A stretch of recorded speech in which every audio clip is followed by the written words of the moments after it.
자, 이제 물류원가 계산과 물류채산 분석의 내용을 한번 비교하는 시간을 갖도록 합니다. 자, 회계적인 내용 또는 회계적인 종류를 따지면 물류원가 계산이라는 게 있고요.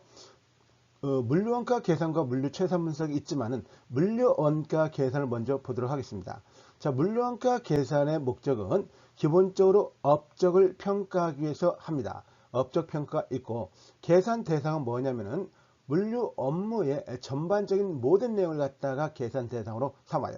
그래서 업무의 전반적인 내용을 모두 계산 대상으로 삼는다는 거.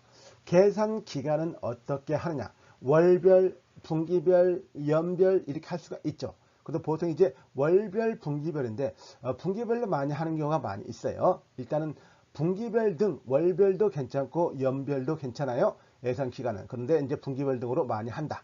자, 계산 방식은요. 항상 일정해야 됩니다. 변동이 있어서 달라요. 상황에 따라서 다르게 하면 안 돼요. 그래서 항상 일정하게 계산을 해야 된다는 거. 계산의 계속성은 뭐냐? 항상 반복적인 계산이 필요하고요. 원가의 종류는 일반적으로 실제 원가와 표준 원가가 있지만 항상 표준 원가를 기준으로 많이 한다는 거. 그리고 할인의 여부, 할인 계산을 하느냐 비할인 계산을 하느냐, 이거는 비할인 계산을 해야 됩니다. 왜냐하면 앞에서 계산 방식이 항상 일정하고 그 다음에 원가 종류가 표준 원가를 하기 때문에 할인 계산을 하면 안 된다는 거 여러분이 알고 있으면 됩니다. 이게 바로 뭐다? 물류 원가 계산 방식이에요. 물류 채산 분석을 한번 보도록 합니다. 물류 채산 분석은요, 채산성이 있느냐 없느냐, 이거는 쉽게 말하면 돈이 남느냐 아니면 손해가 되느냐 따져보는 것이에요. 이걸 따져봐 가지고 누구에게? 경영자에게 의사결정을 하게 되는 것입니다. 그래서 계산 목적은요, 경영자의 의사결정을 하기 위해서 하는 것이에요. 계산 대상은 누굽니까? 뭐 특정한 계산안이라든가 대차, 그래서 이 특정의 계산안이라든가 대차를 모두 따지는 것이고, 자, 그 다음에 계산안의 전 특정 기간, 이 계산 기간은요, 어느 월별, 분기별, 연별하는 게 아니라 계산안이 있으면 그 계산안에 따른 기간만 하는 것이에요. 그래서 그 계산안의 특정 기간, 계산안에 따른 특정 기간이에요.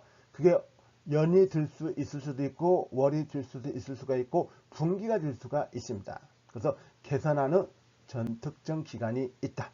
계산 방식은요, 항상 일정한 게 아니라 상황에 따라서 좀 다릅니다. 상이하게 할 수가 있어요.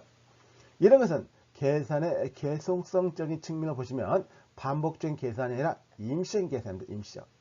그리고 원가 종류는 실제가 있지만은, 실제 원가도 있지만 미래 원가 기준입니다. 이건 표준 원가가 아니라 미래 원가 기준이에요. 그래서 앞으로 의사결정을 하기 때문에 앞으로 어떻게 원가가 되겠느냐 이런 것 따는 거. 당연히 이거는 미래를 원가, 미래 원가를 하기 때문에 할인 계산이 되겠죠. 할인 계산이 된다는 걸로 알아두시면 됩니다. 자, 이를 바탕으로 해서 문제를 한번 풀어보도록 합니다. 자, 이제 문제를 한번 살펴보도록 합니다. 물류 채산 분석에 대한 설명을 가장 옳은 것은 바로 2024년 1회 기출문제고요. 8번에 나와 있네요. 이렇게 물류 채산 분석이 나와 있으면은 반드시 여러분께서 물류원가 계산과 비교해서 출제가 됐구나라고 생각을 하셔야 됩니다. 그래서 물류 채산 분석은 기본적으로 물류원가 계산을 대비해서 여러분이 비교하면서 알아두는 게 가장 낫습니다. 자, 1번부터 보도록 합니다. 물류활동의 업적평가를 위해서 실시한다. 물류원가에서 업적평가, 즉 계산 목적이었죠. 이건 뭡니까? 당연히 물류원가 계산이었죠. 이 채산 분석은 물류에 대한 의사결정을 하기 위해서 실시하는 것이죠. 자, 2번 보세요. 물류 업무의 전반을 계산 대상으로 한다. 계산 대상이죠. 물류 업무 전반을 대상으로 한다는 것은 물류원가 계산이고, 그 다음에 특정의 계산안에 대해서 하는 것이 바로 물류 채산 분석이었죠. 자, 그 다음 3번 항상 일정 계산 방식으로 사용한다. 계산 방식적인 측면을 보면은 원가 계산은 항상 일정한 것이고 상황에 따라서 다른 것이 바로 채산 분석이었죠. 4번 각 예산 시기별로 계산한다. 예산 시기별로 계산한다는 것이 나와 있죠. 근데 계산하는 전 특정 기간이 바로 채산 분석이었잖아요. 그래서 예산 시기별로 한다는 거, 그 다음에 계산 기간을 따졌을 때, 그 다음에 계산할 전 특정 기간이 바로 재산분석입니다.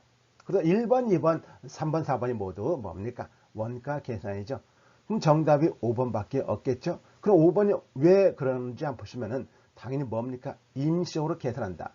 임시적 계산이란 말 자체가 재산분석이고, 그럼 이거 상대적으로 물류원가 계산은 뭐가 나오죠? 반복적인 계산이죠. 반복적인 계산이 된다는 거. 정답은 몇 번? 그래서 여러분께서 보시면 정답은 5번이 된다. 물론 이제 5번에서 임시적 계산과 할인 계산이 모두 할인의 여부. 당연히 물류원가 계산은 비할인 계산이었죠.